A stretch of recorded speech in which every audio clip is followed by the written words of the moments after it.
parler sur les halachot, les lois, quand une personne sent quelque chose, qu'est-ce qu'il doit faire, la beracha, la main droite, etc. Et donc nous savons tous que, c'est vrai qu'on a l'habitude aussi, la halacha, c'est pas l'habitude, de sentir les bessamim le samedi soir, Motzei Shabbat, à l'Avdallah. Pourquoi on a cette habitude de sentir une bonne odeur à l'Avdallah? Pareil à la Brit Mila. Vous voyez, la Brit Mila, on prend n'importe quel clou de girofle ou quoi, on fait la bracha. Pourquoi? Bien sûr, ce n'est pas pour rien. Pour le samedi soir, il faut savoir que le Shabbat, on a une âme en plus spirituelle qui arrive, qui vient le Shabbat à partir de vendredi soir. C'est pour ça que les rabbanim, quand ils avaient des textes durs à étudier, ils les gardaient pour le Shabbat. Shabbat, on a un degré spirituel un peu plus haut que celui de la semaine. On a une âme en plus. C'est ça qu'il y en a qui mangent en plus Shabbat, parce qu'on a deux âmes, il faut les nourrir aux deux âmes. Il faut les nourrir de Torah. Et donc, comme Shabbat, on a l'âme en plus, et samedi soir, l'âme supplémentaire nous quitte. Où on mentionne tout cela? On le dit pendant le Kiddush. Qu'est-ce qu'on dit à la fin de Veshameru? Shabbat, Vayi Nafash. C'est quoi Vayi Nafash? C'est quoi Vayi Nafash? Vayi Nefesh. Malheureusement, la Nefesh, l'âme s'en va. Samedi soir, l'âme supplémentaire du Shabbat s'en va.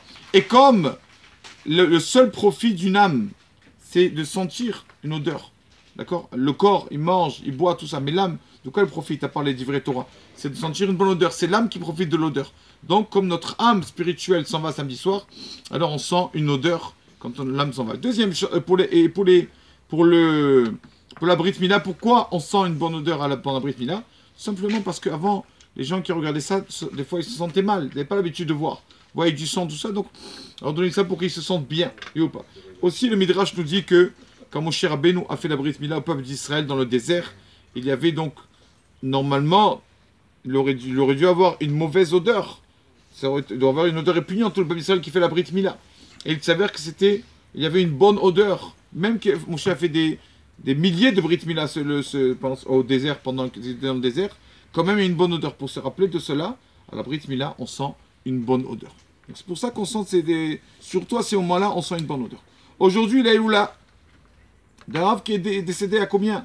Il y a 70, 80 ans à peu près. Rabbi Akiva Sofer, qui était à Presbourg. Ce Rav-là, donc c'est une famille qui a mérité une lignée rangée de Rabbanim, au moins 4 générations. Son père, c'était le Da'at Sofer. Le père de son père, c'était le Ktav Sofer. Et donc son grand-père, son arrière-grand-père, c'était le Khatam Sofer. Donc c'était vraiment une rangée de Rabbanim, mais pas n'importe quel Rabbanim. C'était des hautes pointures dans la Torah. C'était des hautes pointures dans la Torah. Et pour montrer la force de cette famille, la famille Sofer, elle s'appelle, Khatam Sofer, etc. Quand le Khatam Sofer, le premier Rav de la famille, d'accord, un des premiers, a commencé à être le rabbin de Hongrie, là-bas à Presbourg, une ville en Hongrie, il a dit Gal Einai, il a demandé à Hachem, s'il te plaît, un verset dans Tehillim. S'il te plaît, Hachem, dévoile mes yeux pour que je puisse contempler les beautés de ta Torah. Gal Einai be'abita niflot mitoratecha. Dévoile mes yeux. Il a commencé son discours comme ça. Et il a dit le mot dévoiler. Dévoiler, ça se dit Gal. Gal, valeur numérique de 33. Gimel et Lamed. Le Khatam Sofer, donc son arrière-grand-père, 33 ans a été rabbin. Le fils du Rav Ktav Sofer, 33 ans. Ça y est, il était malade, il ne pouvait plus être rabbin. Le Da'at Sofer, 33 ans aussi. Mamage, 33 ans. Et le 4e Rav, Rabbi Akiva Sofer, c'est Zaïoula aujourd'hui, 2 qui se lèvent. Après 33 ans, il a dit, ça y est. 33 ans, je dois monter en Israël. C'est un signe de mes... Donc ils ont été pendant 4 générations, chacun rabbin de 33 ans. Il est arrivé en Israël, Rabbi Akiva Sofer, quand il est arrivé en Israël, il a pris sa comment on dit ça, sa gnima, sa djellaba de Rav, il a jeté à la mer. Il a dit ça y est. Parce que maintenant j'étais rabbin, tout le monde faisait kavod et tout. Je veux pas tout ça. Je veux être quelqu'un ordinaire comme les autres. Ça y est, je veux plus le kavod, j'en ai marre de tout ça, que tout le monde va après moi et tout. Je veux être comme tout le monde. Et donc il était dans son coin Yerushalayim pendant des années. Comme ça, il voulait pas, il cherchait pas les vrais rabbanim, il fuit le kavod. Une fois à sa synagogue à Kippour, arrive un monsieur avec des belles Nike Air Max. Bon, Nike Air Max ça n'existe plus, mais avec des belles chaussures en cuir. Ça n'existait pas à l'époque les Nike. Belles chaussures en cuir. Et il y a le chamash de la synagogue qui vient et lui dit écoute, tu sais qu'à Kippour, on n'a pas les chaussures en cuir. Qu'est-ce que ça change le Dieu? Qu'est-ce que ça lui change? Je suis en cuir en toi, laisse-moi tranquille. Et on voit le Rav de là. Avant, les gens avaient honte de faire une faute. Pas comme maintenant, les gens, ils n'ont pas honte. Donc, il va voir le Rav. Rabbi, il y a un monsieur qui a les chaussures en cuir. Il va voir le Rabbi qui va se faire, il lui dit, écoute, enlève tes chaussures, c'est mieux. Il dit, enlève les chaussures, quoi, je dois enlever. Je fais ce que je veux. Il lui a dit, écoute bien. Donc, tu vois là-bas, la chaise. C'est la chaise où était assis mon arrière-grand-père, mon grand-père et mon père sur cette chaise. Alors, je te dis, la chaise, elle est là. Fais attention, tu joues avec le feu, il lui a dit. Ici, dans cette synagogue, tu enlèves les chaussures en cuir. Il n'a pas enlevé, le monsieur n'a pas enlevé les chaussures. Et donc, le Khatam Sofer, il a dit, regardez, ça s'est passé ici.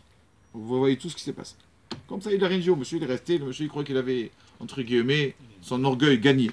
6 mois après, Rabotai, 6 mois après, Birkat Kohanim, Bacha des Kohanim dans la synagogue, pas de Kohanim, le monsieur, tous les Kohanim, le Ramson a dit, sortez tous vite, sortez vite.